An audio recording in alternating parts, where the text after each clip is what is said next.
고난주간에 드리는 수요 저녁 예배입니다. 특세 기간임에도 저녁까지 온라인과 현장에서 예배 드리시는 모든 분들을 주님의 이름으로 축복합니다. 주님의 고난에 동참하여 승리하는 시간 되시기를 주님의 이름으로 축복합니다. 오늘은 베드로에 대해서 함께 은혜를 나누고자 합니다. 예수님의 수제자 하면 베드로이죠. 베드로처럼 예수님을 잘 아는 사람도 없을 것입니다. 12 제자의 대장이었으며 예수님의 모든 기적과 가르침을 가까이서 보고 듣고 체험한 인물입니다. 다른 제자와 달리 그는 특별한 혜택도 받았습니다. 회당장 야이로의 딸을 고칠 때에 그가 있었고, 변화산에서 모세와 엘리야와 함께 예수님의 변형되는 모습을 목격하였습니다. 겟세마네 동산에서는 주님이 고뇌하시는 모습을 직접 가까이서 목격하였습니다. 이렇게 특권을 누린 세 제자 중에 한 명이었습니다. 성경에는 베드로의 모습이 너무나도 다양하다 보니까 다양한 모습을 비춰주고 있습니다. 베드로는 첫 번째는 직설적입니다. 성격을 보면요, 예수님께서 무리를 걷자 뭐라고 말씀하시죠? 저도요. 저도 걷게 해주십시오. 상당히 직설적입니다. 좀 생각이 좀 없는 것 같기도 하고요. 어떻게 보면 때로는 영적이기도 합니다. 대단하죠. 주는 그리스도시요 살아계신 하나님의 아들이시나이다. 와, 바요나 시므나 내가 복이 있도다. 그것을 알게 하시는 이는 하나님이시다. 영적인 또 그런 능력까지 있습니다. 조금 또 예측 불가능한 그런 상황도 만들어주죠. 예수님이 마지막에 제자들 발을 씻길 때 뭐라고 하시죠? 예수님 싫습니다. 어떻게 저의 발을 씻기십니까? 라고 했을 때 예수님께서 발을 씻기지 아니하면 나와 아무 상관이 없다. 그러니까 베드로가 뭐라고 말하죠? 그럼 온몸을 씻겨주십시오. 약간 좀 생뚱맞은 그런 캐릭터이기도 하고요. 참 연구해 볼 만한 가치가 있는 그런 인물인 것 같습니다. 또 예수님이 잡혀가실 때는 또 대범함이 있습니다. 대제사장 그 말고의 귀를 칼로 베어버리는 대범함을 보입니다.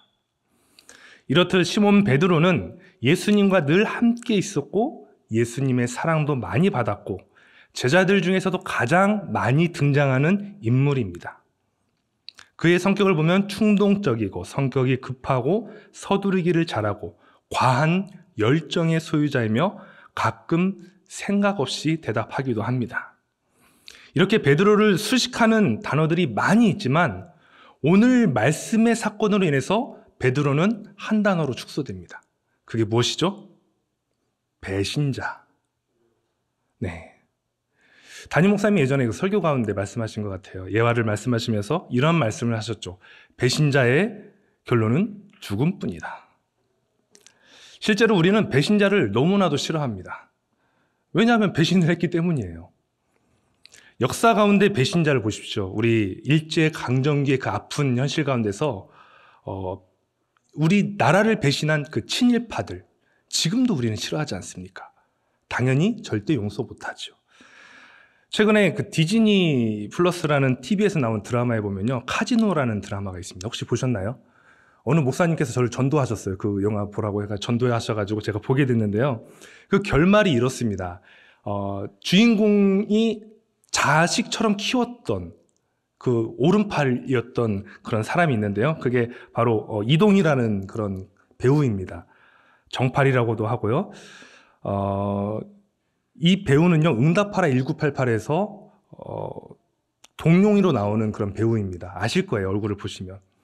그런데 이 배우가 아들처럼 이렇게 오른팔의 역할을 했는데 마지막에 자신의 아버지인 주인공을 쏴 죽여요. 그리고 나서 이것을 봤던 사람들이 다 충격에 쌓입니다.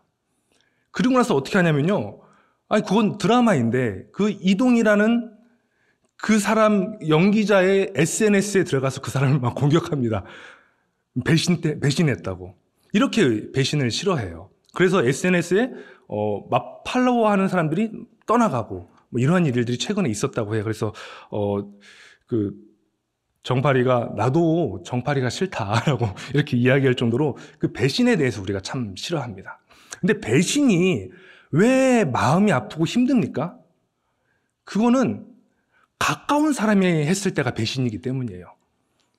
때로는 나의 친구, 나의 벗, 20년 지기, 30년 지기의 나의 친구, 때로는 나의 배우자, 아니면 나의 자녀, 물론 그런 배신의 이야기들이 많이 있죠. 그럴 때 충격이 더 크고 아픔이 큽니다. 베드로의 배신이 큰 이유는요, 예수님의 가장 가까웠던 제자였기 때문이죠.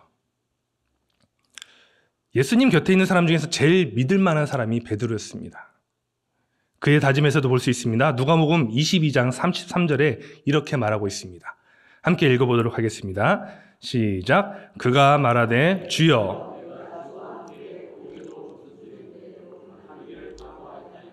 아멘. 주님이 감옥에 갇힐 때 제가 같이 갇히고 주님이 죽을 때 제가 같이 죽겠습니다라고 다짐을 하였습니다. 각오를 하였습니다. 그런 베드로가 주님이 잡히자마자 어떻게 하죠? 도망갑니다. 예수님이 잡혀갈 때 급하게 꼬리를 내리는 모습을 볼 수가 있죠. 22장 54절에 보면요, 예수를 잡아 끌고 대제사장의 집으로 들어갈새 베드로가 멀찍이 따라가니라. 방금 전의 고백은 어제의 고백도 아닙니다. 그날 당일의 고백입니다. 주님이 감옥에 가든지 죽든지 제가 따라가겠습니다. 그런데 이건 바로 배신이죠. 얼마 지나지도 않았는데 호언장담하던 베드로는 어디 가고 예수님을 멀찍이 따라갑니다. 멀찍이 따라가다라는 것은 어느 정도의 거리일까요? 한 29.5m 정도 될까요? 네. 아무래도 자기가 잡히지 않을 정도의 거리, 자신의 얼굴을 알아볼 수 없을 정도의 거리, 그리고 예수님의 뒷모습을 볼 수 있는 정도의 거리일 것 같습니다. 멀찍이 예수님을 따라가면서 베드로의 머리는 혼란스럽습니다. 분명 예수님은 하나님의 아들이 맞는데 이렇게 힘없이 끌려가는 거 보면 뭔가 이상하다. 아닌 것 같아. 베드로의 상상이라면 아마 이렇게 상상했을 겁니다. 갑자기 하늘에서 빛이 번쩍하고 번쩍한 순간에 그를 잡던 병정들은 다 쓰러져 있고 대제사장은 무릎 꿇고 막 싹싹 빌고 있는 그런 상상을 하면서 따라갔을 겁니다. 아무래도. 아니야, 예수님은 분명히 뭔가 있어. 이렇게 힘없이 끌려가실 분이 아니야. 예수님은 왕이 되실 분인데.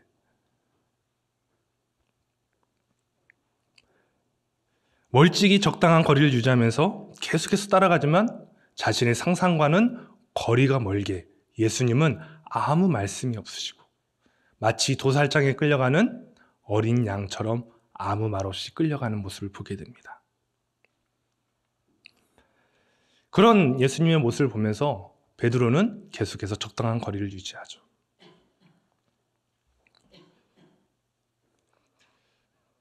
우리에게도 이러한 모습이 있지 않을까요? 적당한 거리. 예수님이, 하나님이 참 신이신데 세상에 나랑 별로 관계가 없는 것 같아요. 내가 하는 일에 별로 도움이 안 되시는 것 같아. 그러다 보니까 세상의 삶 가운데서는 예수님, 잠깐만요. 좀 뒤로 계세요. 제가 해볼게요. 예수님 신경 쓰지 마세요. 제가 할게요. 그래서 예수님을 뒤쪽으로 놓고 멀리 거리를 두고 어떻게 합니까? 자신의 세상적인 방법, 자신의 세상적인 지혜로 이 일들을 해결하려고 합니다. 한쪽 다리는 주님께, 한쪽 다리는 세상에 걸치고 적당히 사는 것, 적당한 거리를 두는 것, 적당히 지옥 가지 않을 만큼만 예수님 믿고 적당히 하나님께 혼나지 않을 정도만 예수님 믿고 너무 멀리 가면 하나님한테 혼나니까 어느 정도 거리 유지하면서 예수님 눈에 좀 시각에 비칠 정도의 그런 거리 유지하면서 우리는 신앙생활을 하고 있지 않은가 다시 한번 생각해 보시기 바랍니다. 그래도 베드로는요, 배신자라고 우리가 이야기하지만 그래도 예수님을 멀찍이 따라가는 제자입니다. 나머지 제자는 어떻게 됐죠? 다 도망갔어요. 그래도 좀 의리가 있는 배신자입니다. 마태복음에는 베드로가 예수님을 따라간 이유를 이렇게 말하고 있습니다. 마태복음 26장 58절의 말씀입니다. 함께 읽어보도록 하겠습니다. 마태복음 26장 58절의 말씀. 제가 읽어보도록 하겠습니다. 베드로가 멀찍이 예수를 따라 대제사장의 집들에까지 가서 그 결말을 보려고 안에 들어가. 그러니까 끝까지 어떻게 되는지 결말을 보기 위해서 베드로는 따라갑니다. 계속해서 내가 상상한 모습이 아닌데, 내가 상상한 끝이 아닌데, 자신이 알던 예수님의 모습은 없고 계속해서 초라한 예수님의 모습만 보입니다. 아무것도 할 수 없을 것 같이 나약해 보이는 모습. 그러다 보니 예수님과의 거리가 점점 멀어집니다. 하나님은 계시는 것 같은데 보이지 않고. 저도 어렸을 때에 그랬던 것 같습니다. 하나님을 믿는데 왜 가난해요, 우리 집은? 엄마 아빠 참 열심히 잘 믿는 것 같은데 왜 우리 집은 이렇게 못 살죠? 라고 제가 매일매일 불평불만을 했던 것 같습니다. 하나님은 살아계시는 분이 맞나? 라고 그렇게 원망불평했던 것들이 생각납니다. 아무 힘이 없는 것 같이 보이는 거예요. 하나님이 살아계시면 우리 좀 잘 살게 해줘야 되지 않나? 근데 결론부터 말씀드리면요, 하나님은 우리의 잘 먹고 잘 사는 거에 중점을 두지 않습니다. 우리의 영혼의 가치를 두고 하나님은 일하고 계시는 분이라는 것이죠. 우리 이 세상에 잘 먹고 잘 사는 것은 그 다음의 문제입니다. 단지 불편하지 않냐의 문제이지 그것의 본질의 문제가 아니었다는 것을 나중에 커서 깨닫게 되었습니다. 하나님의 능력이 약해 보일 때가 있습니다. 그건 능력이 약한 게 아닙니다. 하나님 침묵하고 계시는 것뿐입니다. 그런데 예수님이 지금 침묵하고 계시는 순간이 어떠한 순간입니까? 가장 위대한 일을 하시는 순간이었다는 사실을 우리가 잊지 말아야 됩니다. 내가 아무리 기도하고 내가 아무리 하나님 부르셨을 때 하나님이 침묵하고 있다는 것은요, 그때 하나님이 무언가를 한 방을 준비하고 있는 시간이라는 것입니다. 신문을 그렇게 해서 예수님께서 봤습니다. 죄가 없으신 예수님이 죄인들 앞에 서서 재판을 받는 모습들. 뭔가 아주 말도 안 돼도 안 되는 장면입니다. 왜냐하면요, 급하게 저녁에 체포해서 저녁에 재판을 합니다. 이게 말도 안 되는 게, 우리나라도 예전에 일제강점기에 있을 때도 독립운동가를 향해서 이렇게 저녁에 잡아서 저녁에 재판해서 다음날 바로 처형시키는 일은 없었습니다. 뭔가 낮에 1차, 2차, 3차 신문도 하고 계속해서 그 사람의 죄를 파헤치고, 그런데 이거는 뭔가 짜 맞춰서 계속해서 다음날 바로 해치우려고 하는 그러한 모습을 보게 되는 것이죠. 그러면서 예수님은 순환을 이제 받으십니다. 예수의 얼굴에 침 뱉으며 주먹으로 치고 어떤 사람은 손바닥으로 때리며 예수님이 고난을 당하십니다. 이런 상황을 베드로는 멀리서 멀찍이 쳐다봤습니다. 와, 베드로는 끝을 보려고 했는데 진짜 끝을 보았습니다. 예수님이 그런 수모를 당하셔도 가만히 계십니다.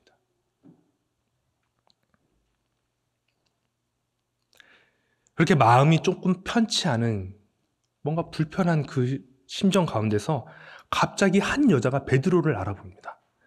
누가복음 22장 55절에서 60절의 말씀을 한번 같이 읽어보도록 하겠습니다. 22장 55절에서 60절 시작. 사람들이 뜰 가운데 불을 피우고 함께 앉았는지라 베드로도 불빛을 향하여 앉은 것을 보고 주목하여 이르되 이 사람도 그와 함께 있었느니라 하니 베드로가 부인하여 이르되 이 여자여 내가 그를 알지 못하노라 하더라. 조금 후에 다른 사람이 보고 이르되 너도 그 도당이라 하거늘 베드로가 이르되 이 사람아 나는 아니로다 하더라. 1시간쯤 있다가 또 한 사람이 장담하여 이르되 이는 갈릴리 사람이니 참으로 그와 함께 있었는지라. 베드로가 이르되 이 사람아 나는 내가 하는 말을 알지 못하노라고 아직 말하고 있을 때에 닭이 곧 울더라. 아멘. 베드로가 주님이 말씀하신 것처럼, 예언하신 것처럼 3번 부인합니다. 첫 번째는 한 여종이 이야기하죠. 이 사람도 예수와 함께 있었다. 베드로는 이렇게 대답합니다. 내가 그를 알지 못한다. 두 번째, 너도 그 도당이라. 그 도당은요, 한 패거리다라는 그런 의미입니다. 베드로, 나는 아니로다. 세 번째, 한 사람이 또 베드로를 보면서 이렇게 이야기합니다. 59절에 보면 한 시간쯤 있다가 또 한 사람이 장담하며 이르되 이는 갈릴리 사람이니 참으로 그와 함께 있었느니라. 베드로가 갈릴리 사람이었다라고 이렇게 이야기합니다. 이 말씀을 마태복음에서는 이렇게 이야기합니다. 내 말소리가 너를 표명한다. 세 번역으로 이야기하면요, 당신의 말씨를 보니까 당신이 누군지 분명히 드러나오. 이게 어떤 의미냐면요, 우리가 그 사람의 말투를 보면 지방의 사람들은 어느 지방인지를 알게 됩니다. 우리나라로 따지면 당신 그 예수님과 함께 있었던 사람 아니야? 라고 물어봤을 때 나 아니요 라고 하면 어디 사람인가요? 전라도 사람이죠. 뭐라고? 하면 어디예요? 경상도. 아니요 하면 어디예요? 충청도. 뭐 지방을 이렇게 폄하하는 게 아니라 그 말투 안에 그 사람의 지방의 특색이 나오는 것이죠. 갈릴리도 이때도 갈릴리의 방언이 있었던 것 같습니다. 너의 말소리를 들어보니까 너 갈릴리 사람 맞네. 갈릴리의 그 예수의 제자 아니야? 라고 정확하게 짚어내는 것이죠. 그 억양으로 갈릴리 사람 맞잖아 라고 했을 때 베드로는 이 사람아, 나는 내가 하는 말을 알지 못하겠다라고 이야기하고 있을 때에 닭이 웁니다. 닭이 울었을 때에 그때 베드로가 생각납니다. 무엇이 생각나죠? 몇 시간 전에, 불과 몇 시간 전에 예수님께 호언장담하던 그 말씀. 저는 어떠한 일이 있더라도 예수님을 배신하지 않습니다. 죽으면 죽었지 나는 배신 안 해요. 예수님이 감옥 가시더라도 전 따라갈 거고 예수님이 죽을 때 저 같이 죽을 거예요. 절대로 저는 배신하지 않을 겁니다. 그 말이 생각났는데 그 당시 22장 61절에 보면요, 주께서 돌이켜 베드로를 보시니. 세 번째 부인하는 시기에 예수님과 눈이 마주칩니다.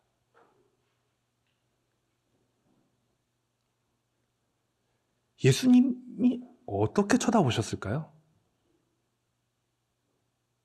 어떤 눈빛으로 쳐다보셨을까요?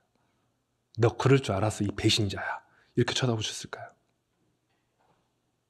내 예언이 맞았지?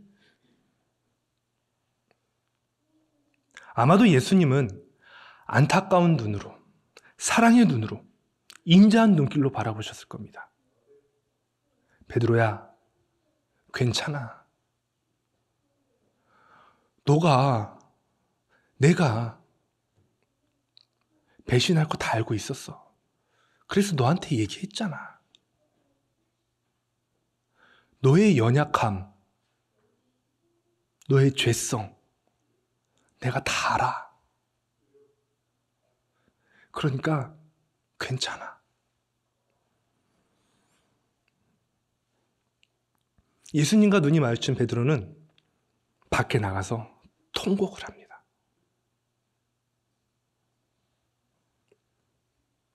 그 통곡이 그냥 통곡이 아니라 심히 통곡하였더라라고 62절에 나옵니다. 베드로가 왜 이렇게 심히 통곡했을까요? 크게는 두 가지 이유를 들 수가 있습니다. 첫 번째는 그는 십자가의 복음이 아닌 성공을 쫓았기 때문입니다. 최후의 만찬 그 시점에 제자들이 무엇을 논쟁하냐면요, 누가 큰 자인가에 대한 논쟁을 펼쳤습니다. 내가 큰 자야, 내가 큰 자야. 왜 그렇죠?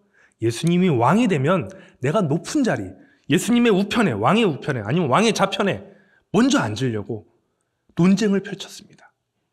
그 논쟁 가운데서 예수님이 베드로야, 너가 나를 부인할 거야 했을 때 저는 절대 부인하지 않습니다라고 베드로가 호언장담했어요. 왜냐하면 나는 배신하지 않을 거기 때문에, 나는 예수님의 오른쪽에 계속 있을 거기 때문에. 그 시기는 언제입니까? 예수님이 왕이 될 거기 때문에 저는 예수님 오른쪽에 있을 겁니다.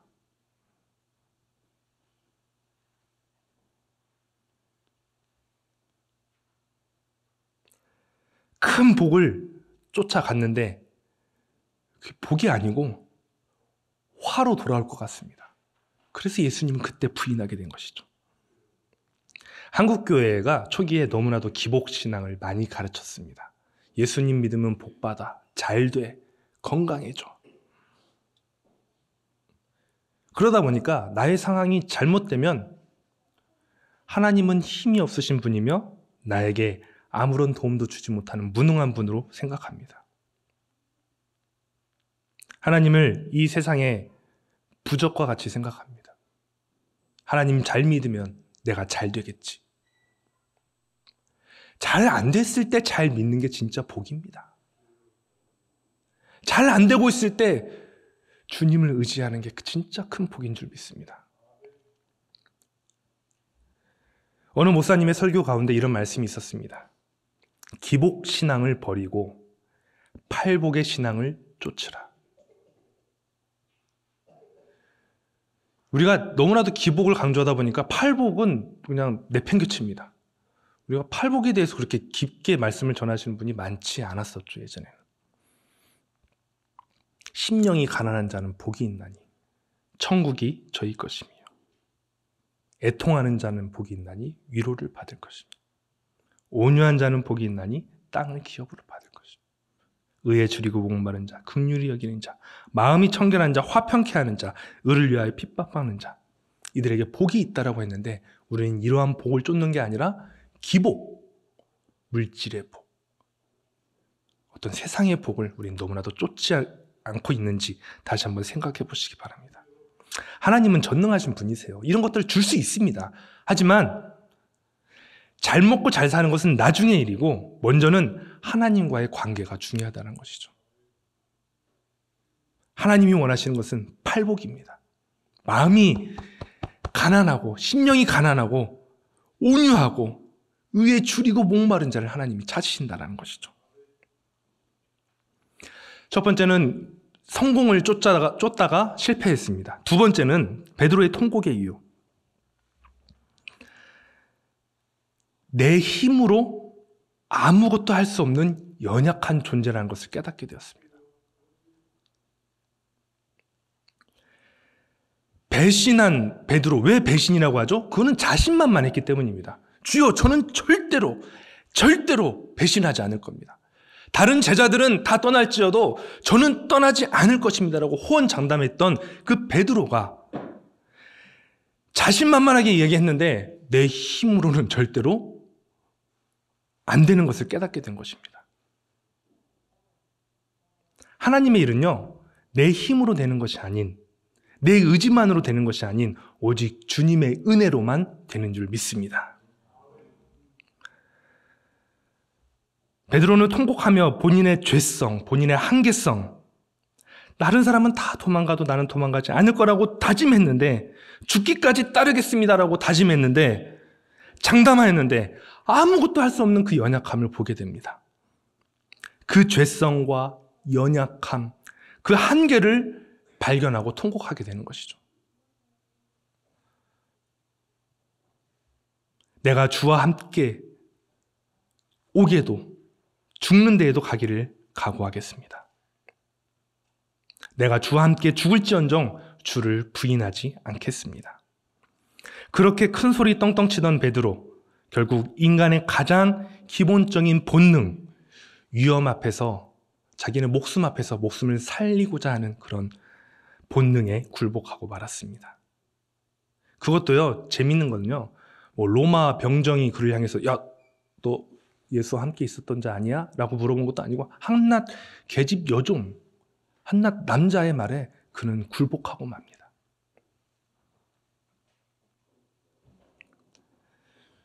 그러면서 통곡하는 그 베드로의 모습, 나의 다짐, 나의 힘으로는 아무것도 할 수 있는 게 없구나. 너무나도 연약한 자신의 모습을 발견하며 통곡하게 됩니다. 여러분, 근데 이게 바로 은혜입니다. 내 힘으로 할 수 없다라고 고백하는 게 바로 하나님의 은혜입니다. 왜 그렇죠? 구원은, 구속사의 역사는요, 나의 힘으로 된 게 하나도 없습니다. 오직 하나님이 계획하셨고 예수님이 그것을 실행하셨습니다. 그 과정 가운데서 우리가 한 것은 아무것도 없다라는 것이죠. 그저 무엇입니까? 나의 연약함, 나의 죄, 이것을 예수님 앞에 내려놓고 통곡하는 겁니다. 주여, 저는 연약합니다. 그렇게 장담했는데 오늘 또 쓰러졌습니다.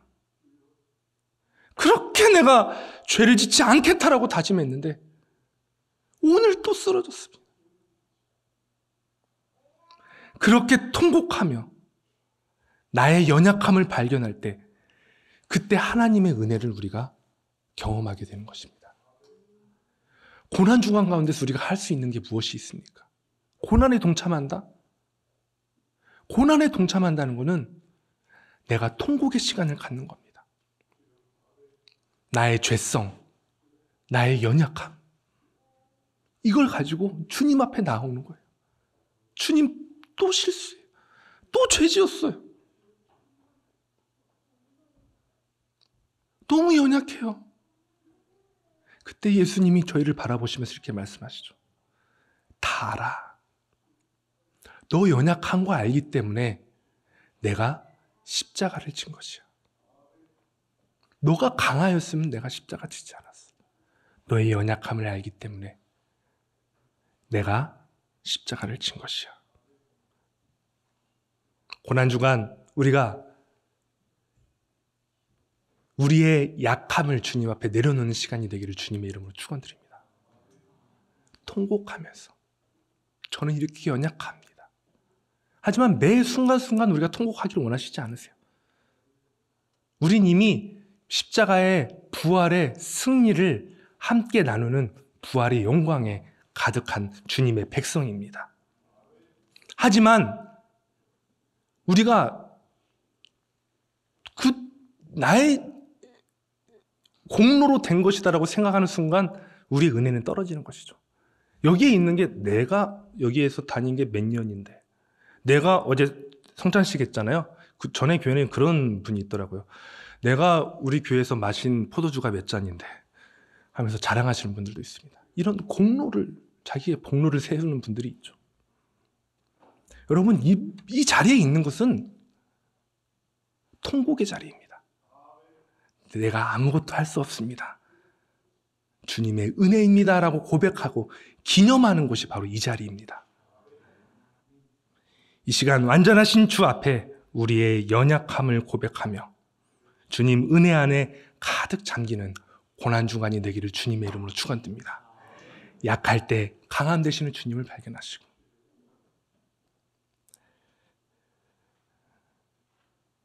그래서 우리가 결코 주님 안에서는요 정죄함이 없습니다. 왜냐하면 나도 죄인이고 너도 죄인이기 때문입니다. 큰 죄가 어디 있습니까? 다 죄인이기 때문에 우리는 서로 안에 정죄함이 없습니다. 사랑해야 됩니다. 할렐루야. 고난중간 가운데서 사랑하지 못했던 사람이 있으면 사랑하고 고백하고 정죄함 없이 부활주일에 그 영광의 날을 맞이하는 저와 여러분들이 되기를 주님의 이름으로 축원드립니다.